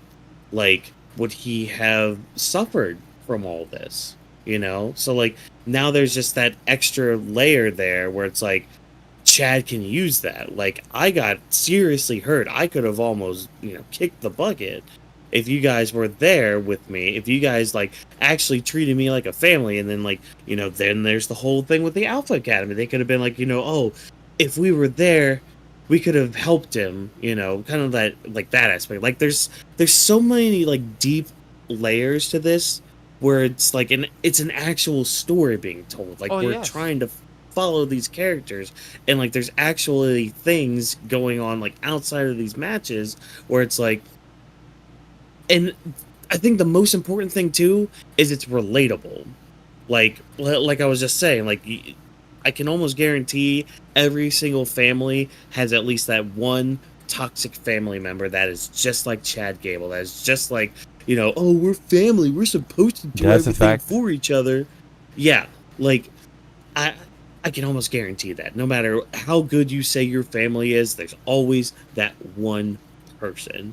And it's kind of tragic in a way what happened to Chad tonight. Like, again, and like the setup for it too. I'm sorry, I'm like going on a tangent with it, but like it's just really good storytelling. Like, it's just really good character work that I can just dive into and just munch on, you know? Imagine if the Creed brothers bring Chad Gable back like the Frankenstein. Look, I was thinking about this as we were going on, because they're known as the Wyatt Six, and yet there's only 5 of them right now. That's what I said. Chad Gable could become the next Daniel Bryan, the person that turns into him because they shot him. He could be coming back to life as a new person with a new mask. Yeah, but that's also the other thing too. Who was it on here? It was your fan on here in our chat. Apparently Gunther was taken out too. Apparently Gunther was part of that. Yeah, I said on the timeline as well about one of the people that we follow as well. One of the news sources, they said that they think they saw Gunther. Okay. Again, gotta study the footage, but Yeah, I will rewatch the yeah. footage tomorrow in the morning while I'm work because chat. That's why there's probably no anime podcast this week. Probably not Mm, because I will be working Tuesday to Friday. I will be here for Weebs of the Ring this SmackDown for sure. I'll be here for Weebs of the Ring this SmackDown for word. sure. But maybe no podcast this week. But stay tuned. There might be. But when it comes to the Wyatt Six, when it comes to our boy Chad Gable, who would it be joining them? Would it be Gunther? Would it be Chad Gable? Or would it be he becoming the new Frankenstein and be revived by the Creed brothers? There's many speculation for him in this aspect. The match with Bronson Reed with Braun Strowman was very good. It was straightforward. He showed the monster, and Chad Gable is the monster that it is to us because he is a bad teacher, bad coach, and he is becoming a bad person. But then he got the karma that he deserves. Mm-hmm. Exactly. So I don't know. I'm ready to move on to our last like big story of the night before we get like our lightning round of other stories. Yeah. So yeah, our last like big story to actually kind of like dig a little deep with is Sami Zayn looking for a new challenger. You know, he's saying it's over with Chad Gable. It started because he beat him in a match, and it ended because he beat him in a match. So he's ready to move on. He's hoping the Alpha Academy move on, and who's gonna answer the challenge? But not only just Braun Breaker, but Sheamus. They're both out here. They both want a shot. How you feeling about these two possibly going after Sami Zayn? Before we get into the two big mans, big beefy men slapping each other and having their own match and having their mic work slash promo work, I wanted to give the big shout out to Sami Zayn. And he gave us a beautiful reference for the Alpha Academy and to himself in this situation. He said that everyone finds their time to when to leave the group during, even when they don't know when the right time is. For example, he even said himself as an example when he left the bloodline, when other people have left the faction earlier than they should have. So when Sami Zayn said that he acknowledged himself being in the bloodline and it was in a bad time of his life or bad time in the spot, that he learned when it was too late. He learned when it was enough, when it was Roman Reigns about to throw a chair to Kevin Owens. And Sami said like, nah, bruh, this ain't me no more. I ain't about this life. But guess what? Sami Zayn gave that reference about the Alpha Academy for Otis and Maxine and Tozawa to find their opportunity when they can and when they could become the new people that they're meant to be. But Yeah. then we transition into the big man Braun Breaker. We said it last week. Braun Breaker was gonna come for the IC title because you know why? He said it a couple weeks ago when he was watching Sami Zayn having a one-on-one fight on Monday Night Raw, and Braun Breaker was watching it, and Adam Pearce was being told by Braun Breaker like, you see, you should have put me in the King of the Ring, but you know what? I could take this man out too, with no hesitation. Once he said that, he had his eyes on the prize. He had his eyes on the gold of the IC title. He said that should look good. I should look better than the NXT when I was holding that shit for 360 plus days. I want the IC title for 300 plus days as well. Cause Sami Zayn, I could beat your ass in a matter of a millisecond with that spear. That man was this man went half a ring faster than Ludwig Kaiser. They both ran at the same fucking damn time. And Dude, this man, that shot, that camera shot. Oh, the camera shot from over the head. Oh, Beautiful. Oh, it was Beautiful. so good. Yeah. And I mean, I'm kind of glad this match between Sheamus and Braun Breaker didn't have a decisive finish with it. I'm glad, Kaiser, he's continuing his little thing with Sheamus. And, they're going to keep feuding for a bit. But I did see a tweet later on tonight. Maybe Sami Zayn is going to defend his title against all three guys at Money in the Bank. That would be interesting. That'd be interesting. I wouldn't know who will win there if they have a triple threat. It's like, oh, damn, each of them have like a good 33.33% of them. I don't know who to win. Yeah. But because I mean, you could give this opportunity to Sheamus, who finally have the IC title, because he's already been in his type of tenure going. His age, his injuries are catching up to him. But then we could have Bron Breakker have this new type of title reign.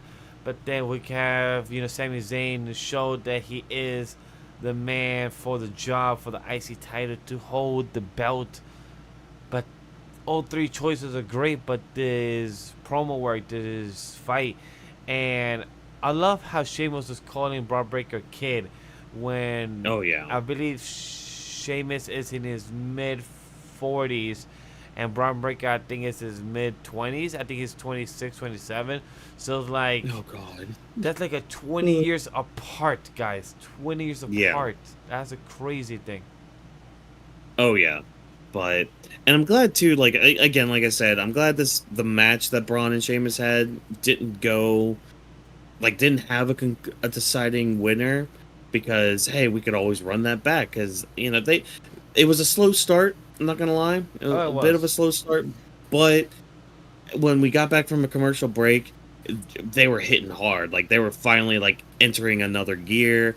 And again, Bron Breakker just way too fast, way too powerful for somebody, like Sheamus. Like, nothing. He's so smooth, Bron Breakker. It just, oh my god, just him with that speed and that power is ridiculous. It is insane. He's like the combination of Brock Lesnar with Ricochet. Yeah. Yeah, he is basically like 2003 Brock Lesnar. Yes. Like, it's so good to see that version. Crazy. And like, we need this type of chaos, the mayhem with the Wyatt 6, with the Bron Breakker. Like, each hour has their own type of storyline going, and I love it. Like, it feels like it's on flow, and it just adds an extra layer to it. When it comes to the ending, I'm happy with Ludwig interrupting. He's like, oh, bro, I'm not... You and me, we aren't done. I'm gonna break that knee one more time. Bah. Yeah. I didn't do it to one person. At least he tries. I didn't do it to two people. You'll be my third person. I'm gonna continue trying. If I fail this time, I'm gonna try next week, because I know we're gonna get that match next week for sure. And then after that, Bron Breakker. I love how Bron Breakker said, "Yo, I want all the hands. I took down Sheamus. I took down Ludwig Kaiser. Yo, Sami Zayn. I want your hands too. What's up?" He pushed Sami Zayn as well. He said, "Bro, what's up? What's up? Menace, dude. Let's start the problem. Let's start the fight now, bro. I'm ready to get the yeah. Come on, come at me. Now. Come at me. Come on. I'll finish it." Like, that's the thing. Bron Breakker is not only a starter of fights, but he's a finisher of them. He's just like, all right, like I'm gonna start this beef, but I'm gonna finish it. Yeah. Yo, that's the energy I was getting from Bron Breakker. He's like, yo, I'm gonna start the fight. I'm gonna be in the fight, and I'm gonna be ending the fight. I'm gonna be all three. I'm gonna be part of it, big starting it, and ending it. There's no ifs or buts. I felt that from Bron Breakker. Like, yo, I was watching it on my tablet, and I was doing work, and I was like, just looking at it like, this dude is out of his damn mind. He deadass has the balls to literally go from point A to point B to point C, and literally just get with everyone. Problems. He said, I took down Sheamus. I speared the half of Ludwig Kaiser. Yo, Sami, you came out to check on them. Guess what? You just came here to feed me more. I'm about to take your ass down too. Let's go. I bet you if Bron Breakker had no security guards on him, he literally said, yo, ring the bell. Let's go for this IC title right now. Yep, exactly. He probably would have too. Oh, man. But yeah, whether we get a singles match from this, a triple threat, or a fatal four-way, I'm excited for it. I know I've gone on record saying I want Bron Breakker versus Sami Zayn singles at SummerSlam mainly. I think that will be a better stage for this because, man, Sami will sell the shit out he of Braun would. Breaker's offense. You know, oh, man. But that's the last big story with everything. Just a quick lightning round of some things that are being set up for the coming weeks. We had the Witches, that's Isla Dawn and Alba Fire. They had a backstage interview interrupted by Shayna Baszler and Zoey Stark.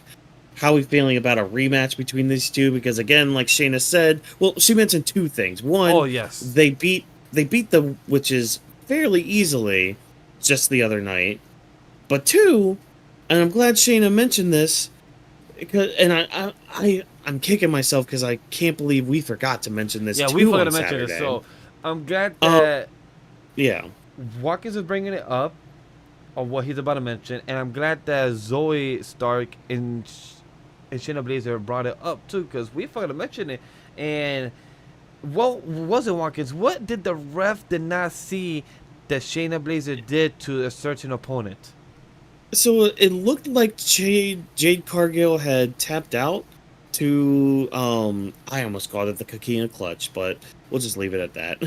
To Shayna's sleeper hold. And like it looked sense. like she tapped out. It Yeah. makes sense Like that you have a right for it. Yeah, that she told the audience that, hey, we saw this, we saw the video footage, we also I felt the tap, the ref did not see, so she said that, hey, we could have been champions too if the ref saw that.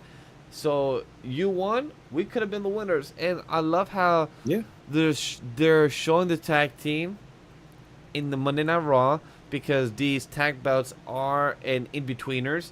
That means that they are jumped from Monday Night Raw to NXT to SmackDown. So that means we're going to see another segment with Jade Cargill and Bianca on Friday. And by the way, we didn't get to talk about this on our Saturday Night covers, because if you want to hear our full thoughts chat about the tag team belts already, please go check that out. But Yeah. I love the thing that Bianca Belair did to Jade. If anybody goes to the clip on timeline, Jade was angry. She could have been angry about the botch or the loss, but Bianca kept telling her, have your head up, chin up, chin up, chin up. We're focused. We're here. We did what we did. We did our job. Even botch don't matter. Even if we lost the titles don't matter. You did your thing tonight. Nobody outside of the ring could say whatever you did. And anybody that is in our same footsteps could say something and have a meaning. If Mark Henry calls up and says, hey, are you guys good? That's what fucking matters. Don't give a fuck with anybody outside of your circle that doesn't know your vision, that doesn't know what you got up your road. Then don't need to hear them. Tune them out. And I love that as a tag team partner. No matter if it's kayfabe or not, that was beautiful to see and a beautiful moment to catch.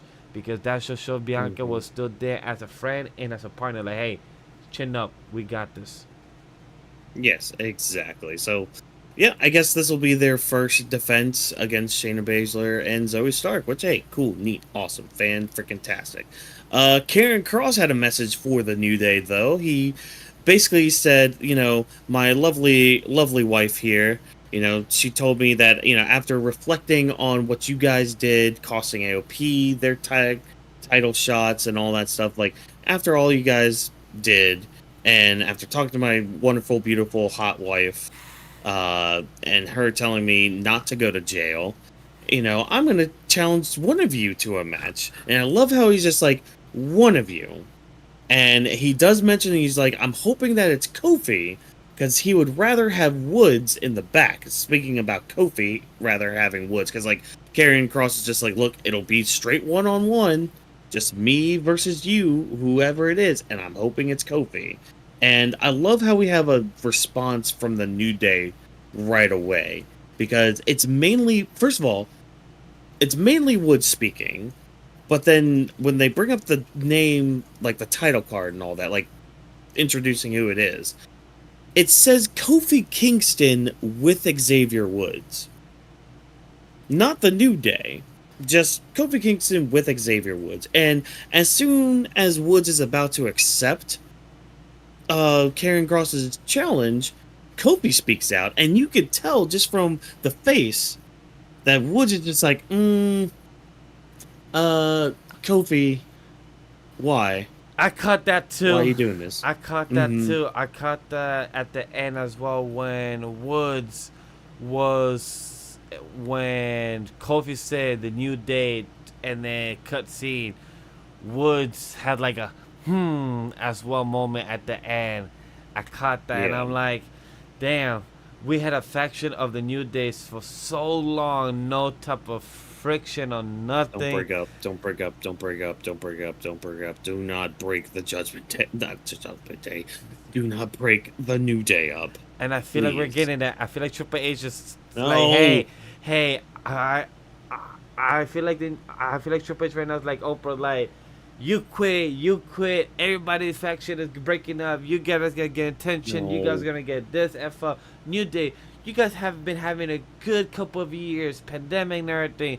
But guess what? We haven't had no type of bad tension between you guys yourself.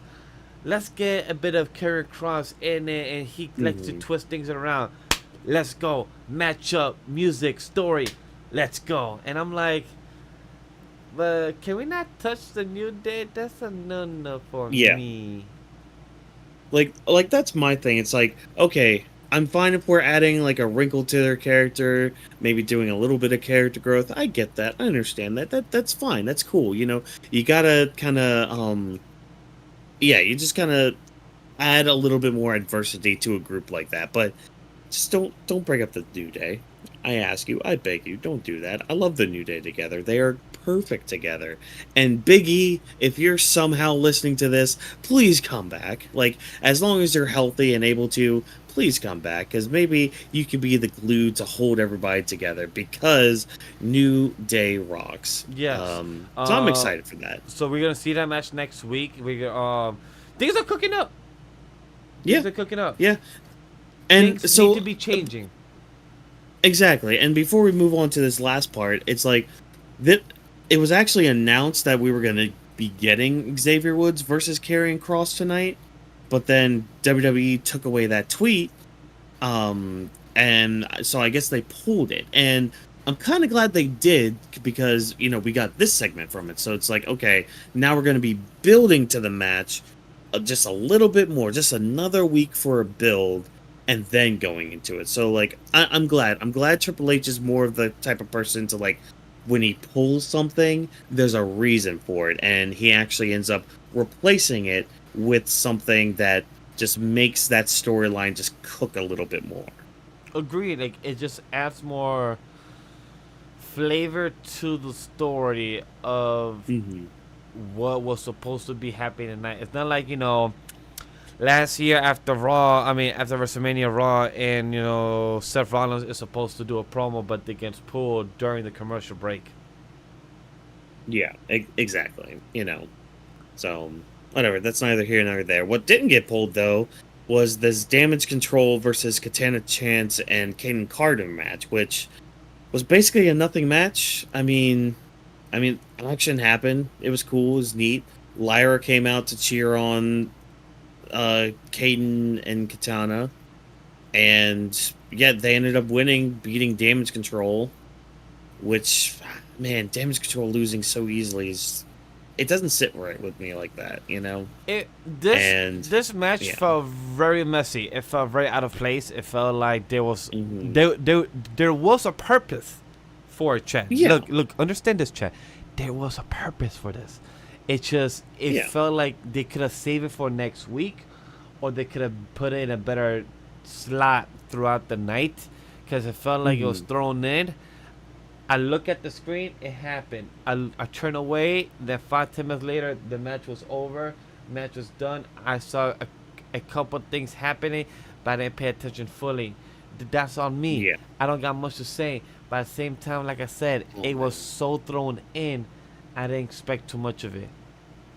Yeah, and I mean, I'm kind of the same way. It's just I don't have much to say. I guess the only other thing I do is just Io in the back when she's like, "We need to change, or I will change it for us."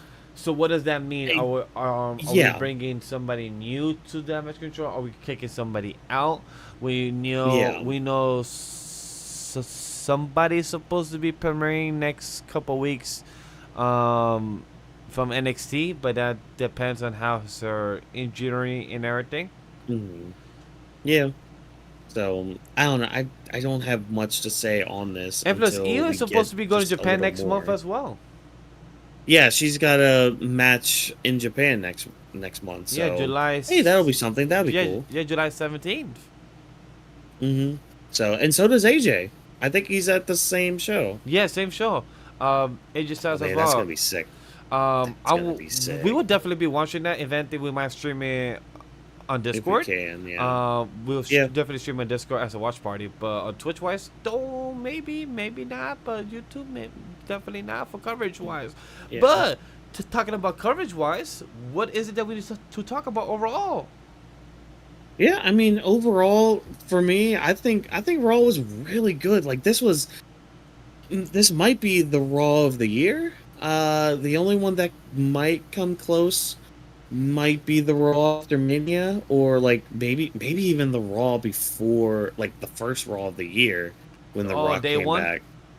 Yeah, day one. Like maybe that one, but I don't know. It's kind of hard to tell right now. I'd have to go back to see what all happened with that Raw.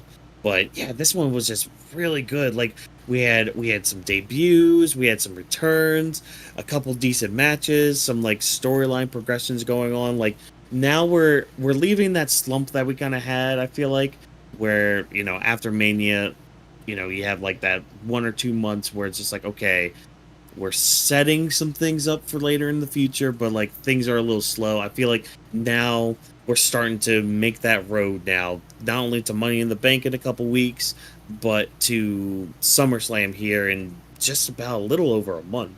But yeah, this was a really strong show. Vash, what'd you think overall of Raw?